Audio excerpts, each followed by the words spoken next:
Ada 3 ya, ada Novi, ada juga asam lambung Belanda, itu nggak tahu nama siapa, Kristen Mas atau turunin siapa. dong transfer.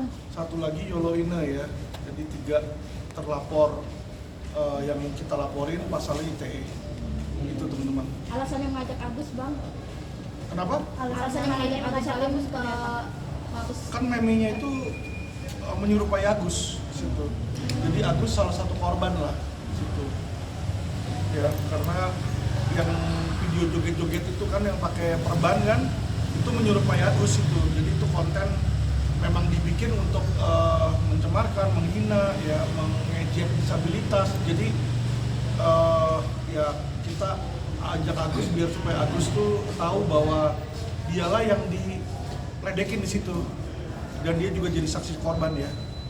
Apakah ini terkait laporan sendiri, apakah memang dari Agus yang sendiri yang ingin melaporkan pihak-pihak tertentu atau dari Bang Alvin sendiri yang melaporkan pihak-pihak tertentu? Jadi tentu dari nasihat dari kuasa hukum ya, karena saya dapat surat kuasa resmi di situ dan tujuannya agar supaya konten-konten ini stop, itu aja sih. Jadi kalau misalnya mereka minta maaf, mereka hapus kontennya, kita bersedia cabut laporan karena memang tujuan kita bukan mau mempidanakan orang, tapi tujuannya agar supaya media sosial ini janganlah dipenuhi dengan hal-hal yang seperti itu ya. Berarti yang melaporkan Agus atau Bang Alvin?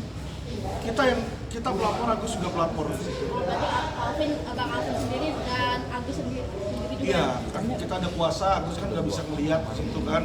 Jadi kita mewakili, tapi Agus datang sendiri melapor juga di situ. LP diterima Bang? Diterima, sudah diketik. Jadi ada 3 LP ya, dilaporin Mbak Mas. Jadi Pratiwi Novi, asam lambung Belanda sama Yoloina. Bang, ini lagi polemik Bang Iya. tentang kesulitan Abang dengan pihak Novi ya. Iya. Lalu ini juga ramai juga, mohon maaf nih, katanya anak Abang juga diunggah di media sosial, seperti apa sih Bang? Menanggapinya seperti apa? Ya kalau saya sama anak saya sih biasa-biasa aja ya, cuma kita sayangkan aja, maksudnya bagaimana kok lawyer membela kliennya, malah justru kita diserang rame-rame. Teman-teman bisa lihat ya bagaimana saya dikeroyok, dan yang royok itu banyak dari mereka yang tidak dapat kuasa justru ya. Jadi sebenarnya kalau misalnya perang beracara ngomong-ngomong kayak gitu udah biasa ya, dari dulu juga kayak contoh Rasman misalnya sama Hotman sama Tigor atau siapa tuh yang badannya gede, Andar Situmorang juga kan kalau ngomong kan kasar kan gitu kan. Tapi selama ini kalau ngomong-ngomong kayak begitu nggak pernah ada yang lapor-lapor polisi yang saya lihat. Kalau sesama lawyer ya, karena kita saling membela hak masing-masing tentu ya, menjelek-jelekkan lawan itu bagian dari pembelaan sebenarnya ya, tapi ya udah nggak apa-apa, itu hak mereka. Tapi kita lihat di situ cuma gimana ya, lucu kayak kekanak-kanakan aja gitu loh. Kalau berdebat kok lapor polisi, kalau berdebat lapor polisi. Jadi polisi ini ngurusin rundungannya orang-orang kayak begitu kan lucu. Kalau memang dia nggak suka pendapat saya, misalnya saya bilang bodoh, ya lu bilang aja lagi bodoh, kan beres di situ. Dan Herwanto pun juga dalam videonya juga ada ngatain saya bodoh. Jadi karena dia bilang saya dilaporin karena ngatain dia bodoh, saya juga akan laporkan hal yang sama. Sedang kita bikin transkripnya ya. Jadi dalam minggu-minggu ini saya pribadi akan laporin Herwanto juga. Simpel kok. Bang, jadi ini pelaporannya pencemaran nama baik atau gimana Bang? Perbuatan tidak menyenangkan. Pencemaran nama baik situ, ini rekomendasi dari Mabes ya, kita ikutin aja karena yang namanya kita lawyer, polisi memberikan arahan yang menurut dia masuk, karena polisi bilang oh ini masuk, tapi masuknya pencemaran nama baik karena memang dibikin meme-meme kayak begitu kan banyak orang jadi, teman-teman lihatlah Agus ini kasar ngomong dibenci sama masyarakat Indonesia karena akibat seperti itu gitu loh. Jadi itu yang saya sayangkan ya, dan itulah yang saya bela. Saya bukan bela uangnya Agus lagi ya, balik ya. Jadi jangan berpikir oh ini uangnya nggak ada uang di sini. Saya belain pun juga pro bono teman-teman. Jadi nggak ada 1 sen pun saya cas ke Agus. Berpengaruh kasih Bang dengan perdamaian Bang dengan FA dengan nanti Agus, karena pihak Novi sendiri Dari saya sih nggak ada pengaruh karena kan perdamaian itu kan diinisiasi oleh Farhad sama Densus sama Novi kan, dan Farhad pun sudah mencabut laporan di situ ya. Tapi harusnya uang Agus dikembalikan, tapi sampai detik ini uangnya juga nggak dikembalikan di situ. Tapi itu merupakan saya berikan tanggung jawabnya balik ke Bang Farhad lah, karena dari awal beliau yang ngurus, saya nggak mau ikut campur di situ. Tapi terkait hari ini kabarnya kan tadi Novi juga Komnas Komnas Perempuan tanggapan sama ke Polda bang. Nggak masalah sih kalau dia ke Komnas HAM, ya ke Komnas HAM aja. Komnas HAM nggak bisa ngapa-ngapain kok. Komnas Perempuan, Ya. Bang. Komnas Perempuan nggak bisa ngapa-ngapain kok di situ ya. Paling mereka biasanya yang mereka lakukan panggil untuk klarifikasi, udah itu doang. Nggak bisa ada penindakan dan nggak bisa ada apa-apa di situ ya, karena memang tujuan mereka seperti itu ya.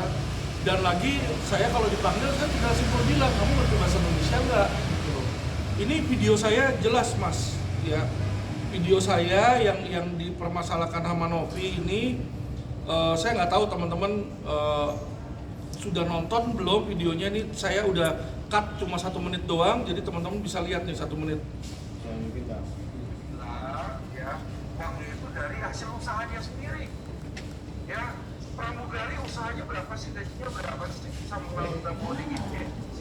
Ya, jadi saya sangat ragukan. Ya, dengan dibilang rumah mewah, bisa punya Alphard, ya, dia punya Alphard katanya, dan dia bisa merawat ODGJ ini, saya sangat ragukan ya, karena banyak teman saya, yang banyak orang yang saya kenal, ya bahkan pramugari itu nyambi jadi pantur. Saya nggak bilang dia nyambi jadi pelacur, banyak temen. Ya, jadi ini kok dia bisa saya bantu ini seperti itu ya. Berarti bang secara ini pakai duit tidak langsung juga bilang kalau Kenapa? pramugari itu pelacur bang, atau gimana sih bang statement itu sendiri? Kenapa? Berarti kan ini kan tidak tertuju untuk Novi bilang pelacur itu, Betul, untuk, kan tapi untuk yang di Ray juga begitu kan, dia menginterview, yang diinterview itu pramugari mengaku bahwa dia menjajakan diri. Jadi ini adalah fakta yang terjadi di lapangan. Makanya saya tanyakan kalau dilihat di sini nih, nih Ya, seberapa kaya dia? seberapa kaya dia, nanya Dari mana? dari mana uangnya, nanya kan? Uang yang kalau dia bilang dari uang sendiri ya. Ah, Berarti bukan dari donasi nih. bukan dari donasi. Kan orang lain, uang dari donatur, dia bilang uang dia sendiri. Uang dia sendiri dia kerja apa? Kerja apa? Nanya. Apakah dia kerja sebagai Apakah pelacur? dia kerja sebagai pelacur? Kan nanya kita. Karena apa saya menanya? Ya kan, karena saya bingung uangnya dari mana. Boleh dong orang bingung dong kalau kita punya tetangga tiba-tiba punya mobil mewah, kita nanya, bang izin bang, itu mobil dari mana? Korupsi bukan? Misalnya nanya kan. Ya kalau memang bukan tinggal jawab aja bukan. Itu simpel gitu loh. Kenapa mesti tersinggung ya? Kalau orang nanya soalnya. Bang Novi, Gitu. ini kan tadi kan Novi dari Komnas Perempuan juga ke Polda untuk melaporkan Alvin kembali, jadi ada 2 laporan gitu terkait. Gak apa-apa. undang-undang kekerasan.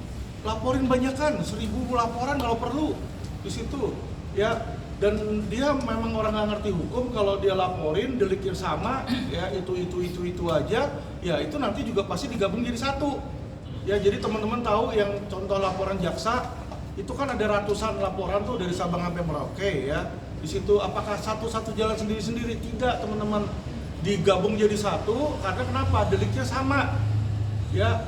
Jadi inilah orang yang nggak mengerti hukum, dia berpikir dengan banyak melapor dia bisa lebih unggul. Tidak, karena kalau deliknya sama, kecuali saya mencemarkan nama baik, besok saya bunuh orang, nah itu 2 yang berbeda. Nah bisa itu 2 laporan polisi yang terpisah. Jadi itu yang harus, yang saya rasa ya lawyer mereka nggak ngerti. Tapi ya biarin aja lah, itu hak mereka. Selain